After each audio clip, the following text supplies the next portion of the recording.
Buenas tardes a todos, muchísimas gracias por acompañarnos en un nuevo diálogo. Y como veréis, estamos una vez más en un excusado. Por lo tanto, vamos a dialogar con una maravillosa persona. Sí, él es Elías Arizcuren, que tenemos el gusto de poder dialogar con él. Es músico y nos contará algo sobre su trayectoria. Así que, ¿empezamos? Vamos a ello. Vamos a ello. Buenas tardes, Elías. Buenas Aquí tardes. estamos para dialogar y pasar un momento agradable. Estoy convencida que así será. Y la primera pregunta que te quiero hacer es, ¿me podrías decir cómo te defines en tu faceta de músico? He sido fundamentalmente violonchelista. He sido muchos años catedrático en Holanda, en Ámsterdam, en Utrecht, y después profesor invitado en varios conservatorios del mundo. Y los últimos 20 años he dirigido mucho. He dirigido al octeto ibérico de violonchelos. O sea, esas serían las facetas fundamentales. Fantástico. ¿Me podrías también, si es posible, hablar un poco de tu faceta como persona que ha tenido que ir de un país a otro y por qué te tuviste que ir de España? Bueno, a ver, me tuve que ir de España porque yo nací en una época en la que este país era un desierto cultural. Y tuve la peregrina idea de seguir los pasos de mi padre, que era un excelente violonchelista, muy respetado, y cuando él vio que no había nada que hacer, que yo, a pesar de que él me lo ponía siempre muy difícil, me hablaba de nivel internacional, y desconfiaba un poco de mí porque yo no era suficientemente, no tenía, como se dice en inglés, el focus, no estaba centradísimo en el violonchelo como he exigido siempre a mis estudiantes. Me interesaban muchas cosas, me desperdigaba un poco, aunque le dedicaba mis horas al violonchelo, pero no tanto como él hubiese gustado. Entonces, cuando vio que no había solución, que no había más remedio que aceptar que yo quería ser violonchelista, entonces me dijo, haz la maleta y sal inmediatamente.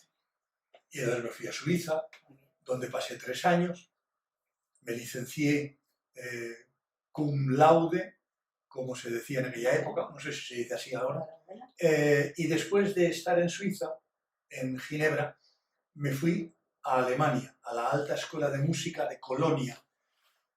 En aquella época, la Alta Escuela de Música de Colonia era, sin duda, el centro europeo más importante. Y allí me fui y hubo una selección brutal, brutal. Conseguí una de las 2 plazas que estaban libres y estudié 3 años allí con un grandísimo maestro, grandísimo, que además era mi padrino, lo cual no influyó en que me diesen la plaza. Eso iba a preguntarte yo, digo, Ni ¿has mucho tenido menos. enchufes? Ni mucho menos, ni mucho menos. Pero bueno, ¿Cómo se llamaba tu padrino? en Gaspar Casado, un violonchelista maravilloso, del nivel de Casals. Simplemente Casals en la historia tiene un nombre ha perdurado más porque tal vez Casals se ocupó de su legado, cosa que no hizo Casado. Casado era un virtuoso que electrificaba cuando le oías tocar, te recorría electricidad por el cuerpo, era increíble. Y eso que yo le conocí ya a sus 60 años. Mi padre fue su alumno 25 años antes. Y después de esos 3 años en Alemania, llegué a Holanda de forma totalmente rocambolesca porque no estaba previsto. En el verano había un concurso internacional en Taormina, preciosa ciudad de Sicilia. Y no era el concurso más importante del mundo, pero bueno, cuando lo ganas, sí que se vuelve muy Claro, importante. claro, claro. Entonces, yo gané aquel concurso y el premio era un poco de dinero, que siempre venía muy bien cuando se tienen 22, 23 años, unos cuantos conciertos en Italia y 2 conciertos en Holanda. Yo llegué allí, era mayo del 68, con todo lo que tiene de mítico. Y curiosamente en Holanda, cuando yo llegué, era todo lúdico. Los chicos iban todos vestidos de blanco, iban en bicicletas pintadas de blanco, cuestionaban todo, pero todo, todo, todo, todo. Pusieron el país como un calcetín, le dieron la vuelta. Y era fantástico, era realmente muy, muy aleccionador. Tenía un gran componente social, conocía gente majísima, muy interesante. No puedes comparar Ámsterdam con París o con Londres, porque Ámsterdam es 1 millón de habitantes, aunque es una ciudad tremendamente internacional y abierta, que parece que es mucho mayor de lo que es. Pero el triángulo Ámsterdam, Rotterdam, La Haya, Sí, son 3 grandes centros, sí, sí. con Utrecht en el medio. Claro, eso es un perímetro relativamente pequeño, donde había un nivel cultural y musical fantástico. Elías, una preguntita. Para poder ejercer en algunos de estos países, ¿tuviste que renunciar a tu nacionalidad española? No, que va. Mi nacionalidad se perdió por el camino. No me digas. Sí. Cuando yo estudiaba en Alemania, después de Suiza, cuando estudiaba en Alemania, me llamaron para hacer el servicio militar. Y claro, era impensable, con mi mentalidad furiosamente antimilitarista. Entonces, yo me negué a venir. Bueno, pues me declararon objetor de conciencia, desertor, me quitaron la nacionalidad y me condenaron a 3 años de cárcel, pero claro, como estaba a 2.000 kilómetros, y me convertí en un apátrida con una tarjetita así de las Naciones Unidas. Es decir, cuando pasas una frontera, pasa todo el mundo y tú eres un paquete que se queda ahí sentado en una silla hasta que no hay nadie y vienen a ver si pasas o no pasas. Lo cual, con mi profesión, cambiando con frecuencia de frontera, no fue fácil. Pero bueno, yo ya estaba en Holanda. Allí había una libertad, un sentido democrático, un sentido social tan avanzado. Yo siempre me he sentido muy bien en esos países. Por eso digo que yo soy de aquí, sí, de aquí para abajo soy latino, pero de aquí para arriba soy centroeuropeo. Y tengo que decir que Elías es muy alto. ¿Y has podido recuperar tu nacionalidad española? La pude recuperar con mucho gusto años después. Yo vine por primera vez, me pasé 20 años sin volver a España. Cuando me invitaron por primera vez a volver a España en los años 82 o 83, yo vine con un pasaporte holandés. Y me encontré con un país que no conocía, una generación que no conocía. Claro. Yo iba detrás de la gente escuchando. Después de un concierto me decían, ¡qué bien hablas español! ¿Dónde lo has aprendido? Claro, eso no se lo dices a un buen español, ¿no? Eso lo dices a alguien que durante 20 años ha hablado 3 o 4 idiomas diariamente, porque en Holanda es muy normal, pero claro, no el castellano. Aunque después empezaron a venir muchos estudiantes españoles a mi clase. Entonces, bueno, un par de años después me encontré, por casualidad, después de un concierto, con Jorge Semprún, que era, bueno, una persona maravillosa, y era ministro de Cultura. Coincidimos un par de veces, tanto en Holanda como en París, y me preguntó, pero bueno, ¿qué me dices? ¿Estás ahí como holandés? ¿Pero a ti te gustaría tener el...? Hombre, claro que me gustaría, me encantaría. Pues me lo arregló en un par de horas. Al cabo de 2 horas o 3 horas yo tenía un pasaporte. ¿Cómo te sentiste en ese momento? Muy por feliz, favor? muy feliz, muy feliz. Entonces, desde el año... La emoción que Sí, sentiste. sí, porque bueno, en fin, a mí me echaron de España. Me echaron por falta de sitio donde yo pudiese formarme. O sea, me expulsaron. Yo era un garbanzo negro, no encajaba aquí, no encajaba. Y después me quitaron la nacionalidad por no tomar las armas, por una cuestión de conciencia, pues me sentía bastante agraviado. Y esto pues me alegró mucho. Así que desde el año 85, desde el año 72 era holandés. Y desde el año 85 soy holandés y español, o español y holandés. Y como decía mi padre, estoy siempre mal aparcado. Okay. Mal aparcado porque... Sí, te lo iba a preguntar. Cuando Sí, estás en Holanda. claro, estoy mal aparcado. ¿Por qué? Pues porque en Holanda, o en Alemania, o en Suecia, aunque saben que yo les respeto, les quiero, he estudiado sus lenguas, he estudiado su cultura, etc., me consideran un latino efervescente. Sin embargo, en España, pues me consideran un nórdico tocapelotas, pero además tocapelotas con las manos heladas. El pesado este, es pesado este que ya está hablándonos de crear estructuras para dentro de 10 o 20 años. Elías, ¿alguna figura que ha marcado tu vida? Hombre, sí. Mira, yo te hablaba de Casado. Genial. Músico genial. Maestro caótico, pero músico genial.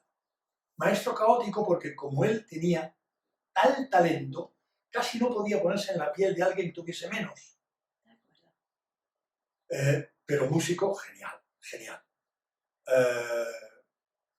Hombre, evidentemente, alguien como Rostropovich o alguien como Yo-Yo Ma, que han sido los números unos del mundo y que uno 10 años y otros 10 años han sido fans, presidentes honorarios del octeto y que nos han hecho tan buena publicidad, pero también gente con mucho menos nombre internacional. Pedagogos que Sí. en sus países hacen un trabajo fantástico que nadie conoce, o vamos, conocemos los enterados de ese pequeño mundo, pero no solamente grandes figuras del firmamento. Muchísimas gracias, Elías, de verdad, por tu paciencia, por tu amabilidad, por tu sonrisa. Y Un paso placer. la palabra ahora a mi compañera, quien te va a hacer algunas preguntas más. Muy agradecida. Buenas tardes, Elías. Mil gracias por abrirnos las puertas de tu casa. Yo De mi baño. De tu baño, sobre todo de tu baño. Mis preguntas se van a enfocar más hacia la parte del espejo, es decir, del espejo, la imagen y del reflejo del Elías cuando se mira ante él. ¿Qué ves? Bueno, veo a una persona muy mayor, por desgracia. A mí lo que me preocupa es llegar al espejo y avergonzarme. Eso sí que me preocupa. Entonces, intento ser coherente y ser suficientemente honesto para que la imagen que me da el espejo no me avergüence. Lo cual no siempre es fácil. Desde el punto de vista profesional, ¿cuál es la imagen? Bueno, en nuestra profesión hay un gran formalismo. Yo siempre lo comparo con el mundo, por ejemplo, del jazz. Un músico de jazz sale al escenario con una toalla aquí, con una botella de agua mineral, que la deja encima del piano, hace sus solos, bebe un poquito de agua, se seca la frente. Eso en el mundo de la música clásica es impensable. Yo creé no diré escándalo, pero sí un revuelo tremendo, porque fui el primero que se quitó el frac con las puntas de pingüino, con la camisa hasta aquí, con el chaleco, porque claro, yo veía a mi colega violinista con un escote, vamos, terrorífico, con una espalda totalmente libre, tocando, y yo estaba cocido en mi ropa, pero cocido. Entonces decidí que nos poníamos, en aquella época era la camisa Mao, con Sí. un cuello así, estaba considerada como, en fin, etiqueta.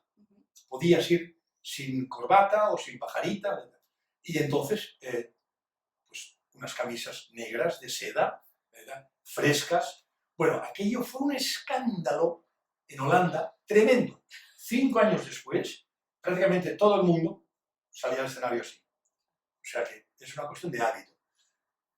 También hay que respetar a la gente, porque hay gente que viene a un concierto y se arregla. Se arregla. Hay quien viene en pantalones vaqueros y hay quien viene con un traje muy bonito. Entonces hay que tener también un poco de respeto.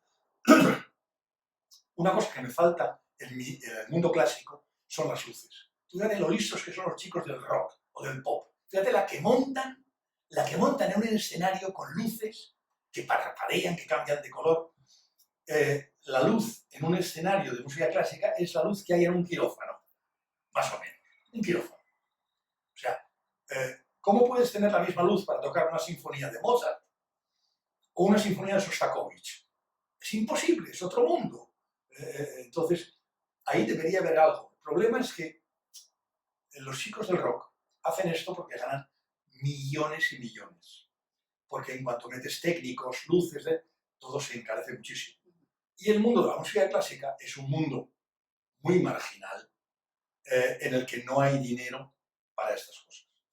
Así que bueno, pues entre medias estamos. Genial. Y ya la última pregunta para ir preparándote antes de pasar qué hacer, es una pregunta un pelín más íntima, Bueno, y es, cuando te quitaste el hábito, sí. ¿qué sentiste? ¿Lo echas de menos?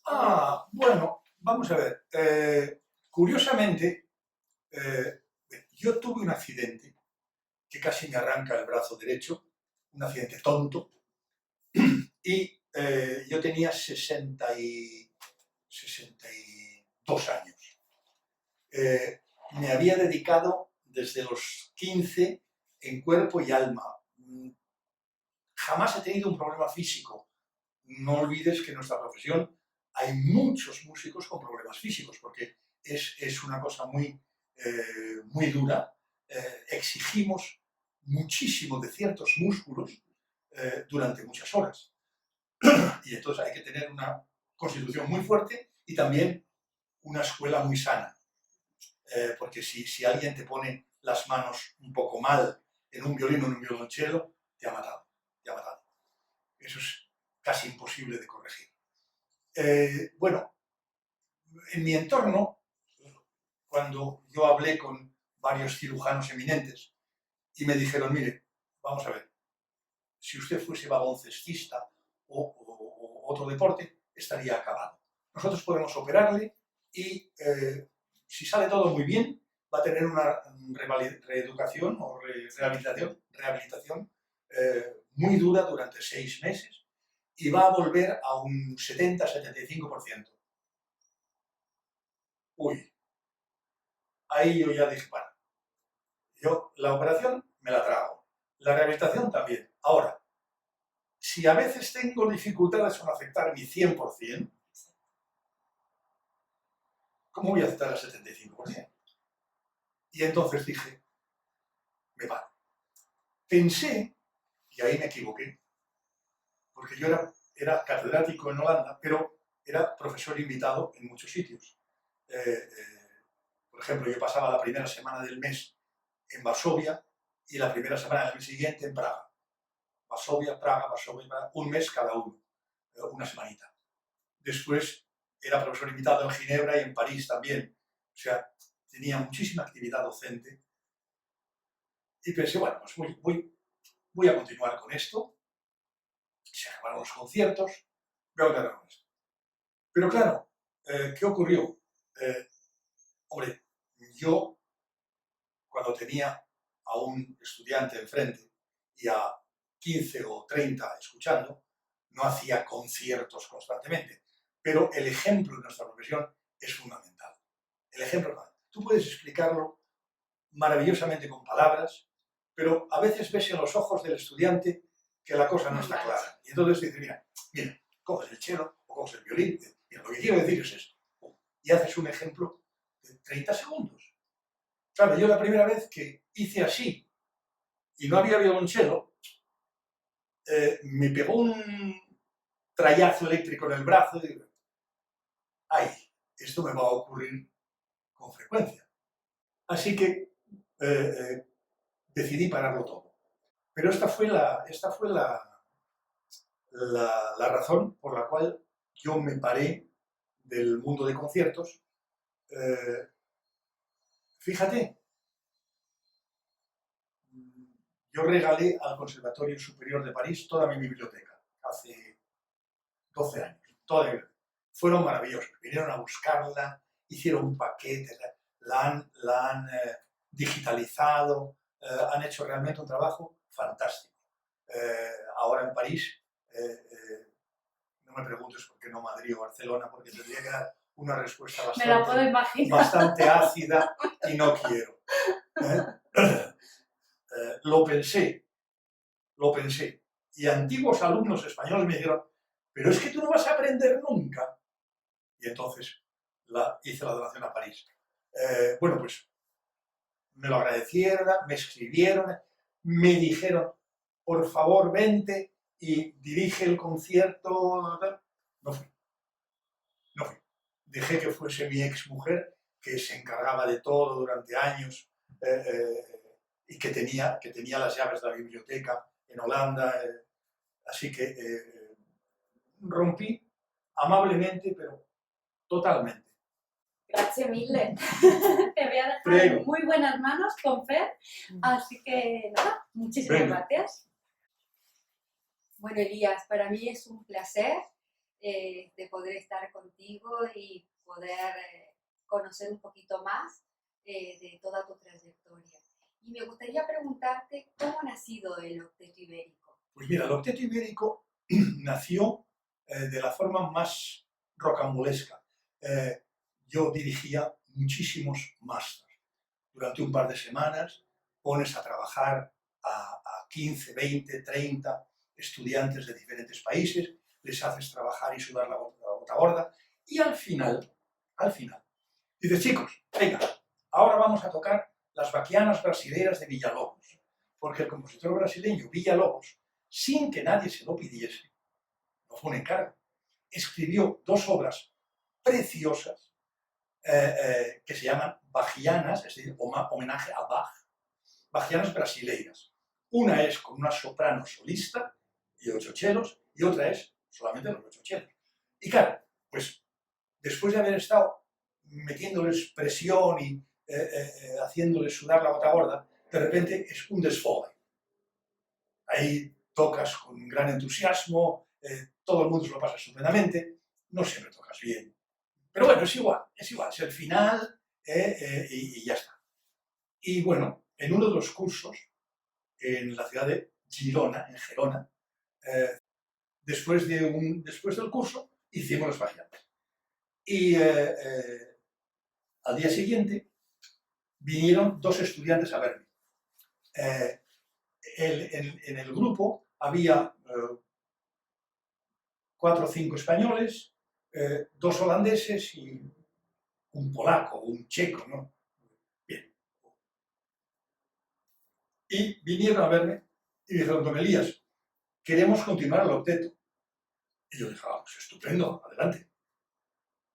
Dice, no, pero queremos continuarlo como conjunto estable.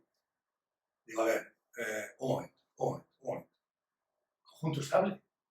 ¿Pero qué queréis tocar? Si no hay música. No hay más que un par de obras maravillosas, pero un par de ellas. Ni siquiera llenáis un programa. No, queremos hacerlo y además con usted, porque el otro día fue fantástico. Mira, si yo te pusiese ahora la grabación de lo que hicimos el otro día, verías que lo que hicimos estuvo muy simpático, hubo momentos muy buenos, pero vamos, tampoco para tirar cohetes. Para ir de gira, ¿no? Yo era siempre un matapasiones. Siempre me decían, nunca satisfecho, nunca contento. Bueno, Perfeccionista. Entonces, insistieron mucho. Y era gente muy seria. Aunque tenían 20 años, 21 años, gente muy seria que yo conocía desde hacía un par de años ya. Y entonces empecé a darle vueltas y a darle vueltas. Y no sé, en un momento de locura, porque hay que estar loco para empezar una cosa así, yo me vi 10 años después, con un repertorio español fantástico y con música contemporánea escrita para nosotros. Si la escribió Villalobos y que nadie se lo preguntase, yo me iba a encargar de perseguir a compositores muy buenos, a algunos los conocía bien, a otros no los conocía, pero soy muy pesado, y solamente por dejarles en paz eran capaces de escribirme una obra. Entonces, hice dos cosas. Hablé con un amigo que me conocía mucho, me conocía muy bien, y que era gestor cultural en España. Y llamé a Holanda a mi empresario. Y le dije, mira, no digáis nada, ¿vale? Vosotros escucháis y no digáis nada. Quiero fundar un octeto de violonchelos. Primero, no existe en el mundo. Segundo, no hay música suficiente. Pero, de la misma forma que hay el famoso líder alemán, todo el mundo dice, oh, el líder alemán, oh, el líder, oh, Schubert, Schumann, oh, fantástico, Wolf, oh, la canción francesa, Debussy, Fauré, ah. Tenemos en España y en América Latina tenemos tesoros de canciones que no se conocen fuera de las fronteras porque somos tan torpes que no promocionamos lo nuestro. Así es. Entonces, decidme qué pensáis. Quiero hacer con el octeto como si fuese un cuarteto de cuerdas, es decir, ensayos 3 días por semana, llueva o no llueva. Ah, claro, yo sabía que estaban pensando, madre mía, ya llega este hombre con otro proyecto totalmente loco. Vale, digo, os llamo mañana. Dice, no te lo podemos decir ahora. No, os llamo mañana, por favor. Exacto. Pues no te lo creerás. Pero los dos, uno en holandés y otro en español, me dijeron, mira, Elías, es tan absurdo lo que quieres hacer. Es tan loco, tan absurdo, que tienes posibilidades de éxito. Así es. Bueno, entonces yo en ese momento hice una lista. A ver, Granados, Albéniz, Manuel de Falla, Monsalvache, en fin, compositores fantásticos. Me fui a ver a las familias, a los herederos de Falla, de Turina, en Madrid, en Granada. Me fui a por ellos. Dije, miren, vosotros me conocéis y habéis conocido también a mi padre. Se trata de esto. Yo voy a hacer las versiones originales para voz y piano, las voy a convertir en voz y octeto, como si fuese una orquesta de cámara. Yo os garantizo un trabajo artístico de primera clase, pero quiero la exclusiva. Una vez que yo haga esta versión, yo os la mando, la podéis mostrar a musicólogos. Si consideráis que no tiene el nivel suficiente, me la tacháis, empiezo de nuevo. Entonces, me puse, yo no sé, cientos de horas, pero cientos. Yo no soy compositor, soy un sastre musical. Es decir, yo te cojo una pieza y la adapto a tu cuerpo, ¿vale? Sí. Entonces, como sí conozco algo del violonchelo, sé dónde funciona mejor, sé dónde suena mejor, sé dónde... Claro. Y bueno, pues así empezamos. Y al mismo tiempo empecé a perseguir a compositores. Algunos los conocía, algunos me habían conocido de niño, como Tomás, como Cristóbal Halfter, como Luis de Pablo, Tomás Marco, en fin. Y a una docena de jóvenes compositores españoles, que ahora tienen 50 años y son muy famosos, pero que tenían 30, y no los conocía más que cuatro personas, pero que para mí tenían mucha calidad, como Sotelo, Sánchez Verdú, Son muchos, son muchos. Y eso venía con otra pregunta que tenía yo, que es qué ha aportado el octeto a la música y justamente ha aportado todo esto. Bueno, mira, durante 3 o 4 años comimos pan negro del malo, porque teníamos 4 conciertos de miseria, o 6, estábamos rodando repertorio, estábamos encajando las piezas de los músicos que tenían que ser de un gran nivel instrumental, gran nivel, pero también de un nivel humano, porque en un grupo de cámara que tiene la pretensión de ir por el mundo, se viaja juntos, se ensaya juntos, se convive, y claro, convivir, no puedes convivir con cualquiera. Entonces, yo tenía la suerte de poder escoger, algunas veces me salió rana, había también incompatibilidades entre ellos, pero vamos, en general hay músicos que han estado 10, 12, 14 años en el octeto, o sea, bárbaro, que han hecho 300, 500, 700 conciertos, que han hecho 8, 10 discos, o sea, realmente muy estable. Y bueno, poco a poco fuimos creciendo.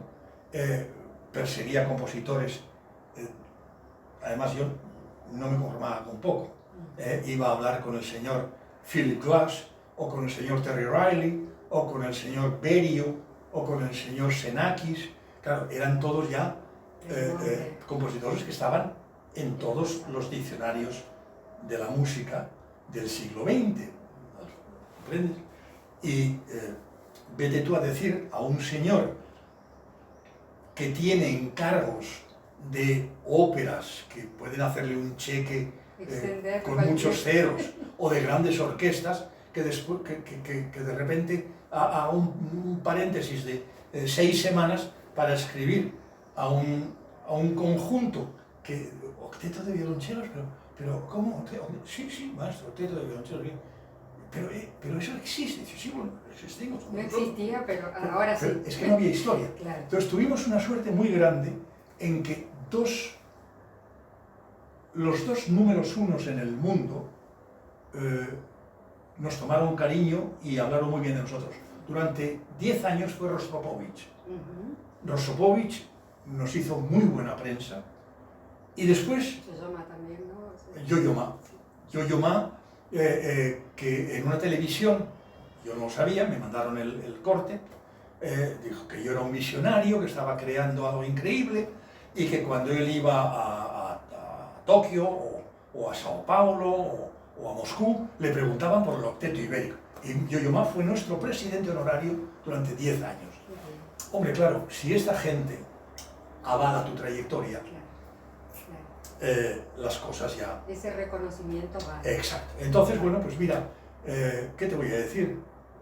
Resumiendo, hoy día, si algún loco en alguna parte del mundo quiere empezar un octeto de violonchelos, hay 75 obras originales de grandes compositores de todo el mundo a su disposición. 75 obras. Y yo he transcrito 125 canciones de música española y sudamericana. Porque para mí la música popular, argentina, mexicana, en fin, brasileña, tiene tanto sabor, tanta fuerza, es tan atractiva que, bueno, pues 125 canciones, imagínate, normalmente con una soprano o una mezzosoprano,